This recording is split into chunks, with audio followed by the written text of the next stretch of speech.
ज्ञान दीजिए सर, कैसे आप गाइड करना चाहेंगे निवेशकों को? बहुत बहुत धन्यवाद अभिषेक भाई इस मंच पर आमंत्रित करने के लिए। सबसे पहले तो 18 हाउस स्वदेश के दर्शकों को, आपको, 18 हाउस स्वदेश की टीम को और सुदीप भाई को गुरु पूर्णिमा की बहुत बहुत शुभकामनाएं हमारे तरफ से।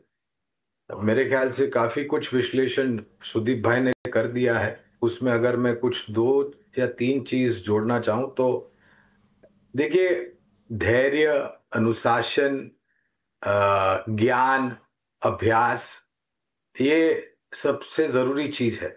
लेकिन उससे भी एक जरूरी चीज है कि आपके पास जोखिम झेलने की क्षमता कितनी है। और हमने कई बार इटिना स्वदेश के चैनल के माध्यम के द्वारा कई बार हमने लोगों को यही बताया है कि अगर आपके पास जोखिम झेलने की क्षमता है तो ही आप कदम आगे बढ़ाएं शेयर बाजार में निवेश करने के लिए, अनुशासन के साथ और बाकी जो भी आपको चीजें ध्यान में रखती हूँ। अगर नहीं है तो कृपया करके शेयर बाजार में आने की कोई आवश्यकता आपको नहीं है, क्योंकि शेयर बाजार सभी जोखिमों के अधीन होता है अभिषेक भाई, राष्ट्रीय स्तर पर और अंतर्राष्ट्रीय स्तर पर। लेकिन इतिहास गवाह है कि अगर आपने अनुशासन के साथ सक्षम मजबूत कंपनियों में निवेश किया है लंबी अवधि के लिए, तो जहां तक मेरा अनुभव रहा है, शेयर बाजार ने कभी आपको निराश नहीं किया है। ये मेरा खुद का अनुभव मैं आपको बता रहा हूँ, क्योंकि हम सीधे सीधे तो निवेश नहीं कर सकते, हमारे ऊपर काफी कुछ पाबंदियां हैं। तो हम भी, जैसे सुदीप भाई ने बताया, आपको जानकारी नहीं है, ज्ञान नहीं है, समय नहीं है, तो एसआईपी म्यूचुअल फंड सबसे बेहतरीन प्रोडक्ट है।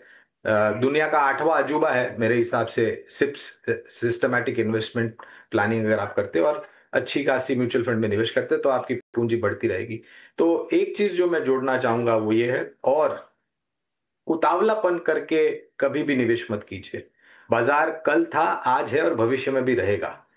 धीरे धीरे करके एक एक कदम आगे बढ़ाइए और निवेश कीजिए। और सबसे जरूरी चीज ये भी है जोखिम झेलने के साथ साथ कि आपके पास लालच नहीं रखनी चाहिए। जैसे बैंक एफडी का उदाहरण दिया सुदीप भाई ने, तो वहां पर आपको 7 या 7.25% मिलता है। अभी ब्याज दरें कम हो रही तो शायद उससे भी कम आपको ब्याज मिलेगा। शेयर बाजार में अगर आपको एक बहुत ही न्यूनतम स्तर की अगर मैं बात करूं कि 15-20% का रिटर्न मिलता है, तो आपको संतुष्ट होना चाहिए और निरंतर मुनाफा भी बांधना चाहिए। ये जैसे अभिषेक भाई, निवेश करना एक कला होती है शेयर बाजार में, वैसे ही मुनाफा बांधना भी एक कला होती है। अगर आप लालच रखेंगे तो शेयर बाजार आपको साम दाम दंड भेद सभी प्रकार से आपको दंडित करेगा।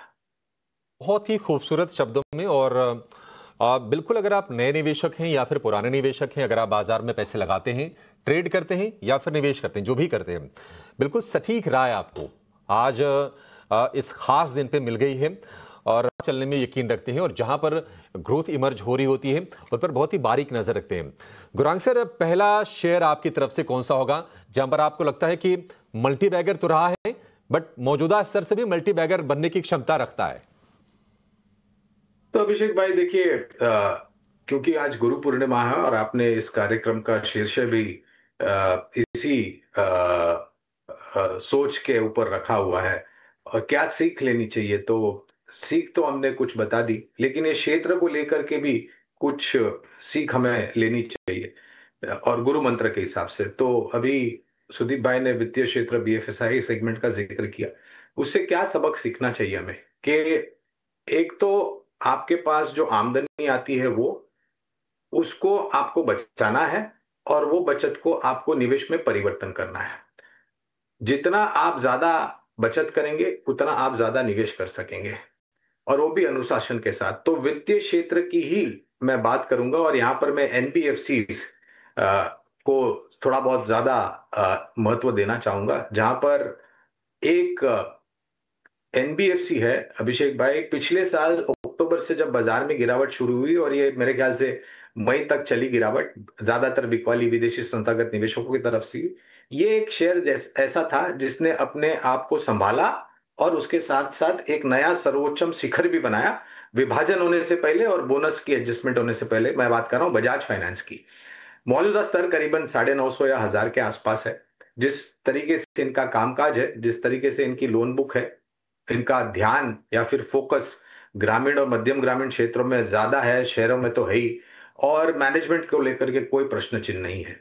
तो पहला विकल्प एनबीएफसी में, बीएफएसआई सेगमेंट में बजाज फाइनेंस के रूप में लोगों को मैं नम्र विनंती करूंगा कि पूरी ताकत मत लगाइए, धीरे धीरे करके निवेश कीजिए। और एक डिस्क्लोजर देना भी अनिवार्य है, जो भी निवेश लायक रणनीति लंबी अवधि के लिए बुनियादी तर्क के आधार पर हम आज आपके समक्ष रखेंगे, ये हमारी रिसर्च टीम की तरफ से राय है। इसमें हमारी कंपनी जियोजित या हमारा कोई निजी निवेश नहीं है, ना ही कोई वित्तीय लाभ हमें मिल रहा है और ना ही किसी प्रकार का कॉन्फ्लिक्ट ऑफ इंटरेस्ट, लेकिन इसी प्रकार से राय हम हमारे क्लाइंट्स को देते हैं, हो सकता है उनका निवेश हो। ठीक है, अनडाउटेडली एक बहुत ही शानदार कंपनी, और अब तो इसका प्राइस भी हम देख रहे हैं कि मतलब काफ़ी आपको आपके रेंज में आ गया होगा। 950 रुपये के आसपास के भाव हैं। स्टॉक स्प्लिट और बोनस के बाद एक शेयर 10 शेयर में विभाजित हो चुका है, तो ये एक बढ़िया अपॉर्चुनिटी आपके लिए बजाज फाइनेंस में यहाँ से बन सकती है। सुदीप गौरांग सर, आपने बजाज फाइनेंस से बड़ी तगड़ी शुरुआत की। दूसरा आपका फोकस कौन से सेक्टर पर है और कौन सा शेयर आप सुझाएंगे? तो यहाँ पर भी एक सीख लेना होगा हमें। आप जो भी काम काज करते हैं, जो भी व्यवसाय करते हैं, या फिर आप नौकरी पेशा हैं, तो आपके शरीर में ऊर्जा होने की बहुत जरूरत है। आपकी शरीर में अगर ऊर्जा नहीं है तो मेरे ख्याल से आपके जो लक्ष्य है वो आप हासिल करने में आपको तकलीफ होगी। उस ऊर्जा का उदाहरण लेते हुए हम ऊर्जा क्षेत्र से एक विकल्प जो कि बहुत ही सक्षम और मजबूत समूह से आती है, टाटा ग्रुप की company Tata power, the Tata power company limited. ऊर्जा उत्पादन में तो है ही, लेकिन उसके साथ साथ इन्होंने अपने नक्शे कदम नए कारोबार में भी लगे हैं, जैसे उदाहरण के तौर पर ईवी चार्जिंग स्टेशन है। पिछले कुछ सालों में टाटा पावर में अपने नक्शे कदम क्लीन और ग्रीन एनर्जी में भी जोड़े हैं, नए कामकाज को लेकर के। सोलार एनर्जी में इनका कामकाज काफी बहुत बेहतरीन तरीके से आगे बढ़ रहा है, और जो रणनीति इन्होंने सूर्य से उत्पादन होने वाली सूर्य ऊर्जा यानी कि सोलार एनर्जी में रखी है, उससे योगदान बैलेंस शीट पर आने की पूरी पूरी संभावना है। माननीय वित्त मंत्री जी ने इस साल बजट में बात करी थी परमाणु ऊर्जा, न्यूक्लियर एनर्जी की।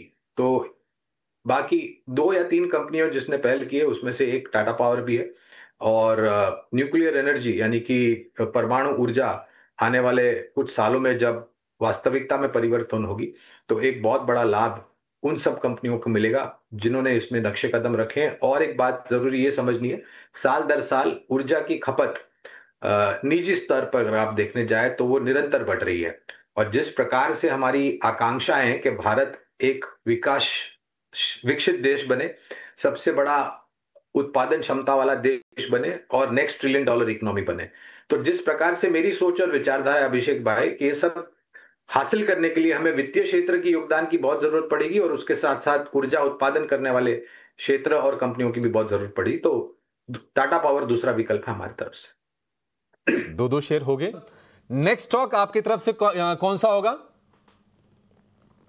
तो अभिषेक भाई देखिए, जो भी आप बचत करते हो और निवेश करते हो उसकी रक्षा करना भी आपका एक कर्तव्य बनता है, और हमने इसी विचारधारा के आधार पर रक्षा क्षेत्र से हमने कई बार हमारे ही चैनल ईटी नाउ स्वदेश पर इस कंपनी का जिक्र किया है, और हमने लक्ष्यांक भी निरंतर नतीजों के आधार पर, जो ऑर्डर मिल रहे हैं, जो कामकाज हो रहा है उसके आधार पर ऊपर किए हैं। रक्षा क्षेत्र से जुड़ी हुई सरकारी कंपनी में बात कर रहा हूँ, भारत इलेक्ट्रॉनिक्स लिमिटेड, बीईएल की। अब मार्च अप्रैल महीने में ये 240 पर गया था, तब काफी लोगों ने हमसे प्रश्न पूछा था, क्योंकि हमने उसके पहले भी सुझाव दिया था कि निवेश करें। जब नीचे आया तब लोगों की चिंताएं बढ़ गई, तो लोगों को धैर्य दिलाते हुए हमने आश्वासन दिया था कि ये बाजार नीचे आया करके नीचे आया, और आज वास्तविकता ये है कि अपनी सर्वोच्च ऊंचाई के आसपास कामकाज कर रहा है। पिछले 2-3 दिनों में रक्षा मंत्रालय की तरफ से जो टिप्पणियां आई हैं और रक्षा क्षेत्र के लिए जो खर्च सरकार करेगी उसको लेकर के बहुत ही सकारात्मक सा नजरिया भारत इलेक्ट्रॉनिक्स यानी कि बीएल पर उभरता हुआ आता है, और हमें लग रहा है कि सिर्फ हमारे देश की सुरक्षा के लिए या सुरक्षा बलों के लिए नहीं, विदेश में जो एक्सपोर्ट मार्केट की अपॉर्चुनिटी होगी वो एक बहुत बड़ा परिवर्तन रक्षा क्षेत्र से जुड़ी हुई कंपनियों पर लाएगी, और भारत इलेक्ट्रॉनिक्स लिमिटेड पर भी यानी कि बीएल पर भी इसका एक सकारात्मक असर आएगा। ठीक है, भारत इलेक्ट्रॉनिक्स हो गया, और ऑलरेडी हम देख रहे हैं कि शेयर ये रिकॉर्ड हाइस पर ट्रेड कर रहा है। 400 रुपए के इसके ऊपर के प्राइसेस हैं, और निरंतर अच्छे रिटर्न्स कमा के दिए हैं भारत इलेक्ट्रॉनिक्स ने, एक वेल प्लेस्ड और ऐसे सेगमेंट में जहां पर सरकार का भी फोकस है, और इसने निवेशकों को रिवॉर्ड भी किया है। देखिए, शो करते करते समय पूरा। शेयर्स कौन से हैं? बढ़िया शेयर तो आपने Tata power, Bharat electronics, Bajaj finance बता दिए। कुछ और नई थीम्स या फिर एग्जिस्टिंग थीम्स जहां पर आपको ट्रस्ट हो? थीम नहीं, हम गुरु दक्षिणा के जो सोच और विचारधारा है उसी पर और एक क्षेत्र है। और आपके स्वभाव में नम्रता होना बहुत जरूरी है। और आपके संतुलित भी रखना आपको बहुत जरूरी है। तो नम्रता यानी कि hospitality and kindness and softness के आधार पर हमने हॉस्पिटैलिटी क्षेत्र की एक कंपनी है, होटल्स क्षेत्र की कंपनी इंडियन होटल्स, इस कंपनी का हमने चयन किया है। प्रवास बहुत बड़ी मात्रा में हो रहा है अभिषेक भाई। कामकाज को लेकर के, छुट्टियों को लेकर के, मेडिकल ट्रैवल्स अभी एक बहुत बड़ी थीम है।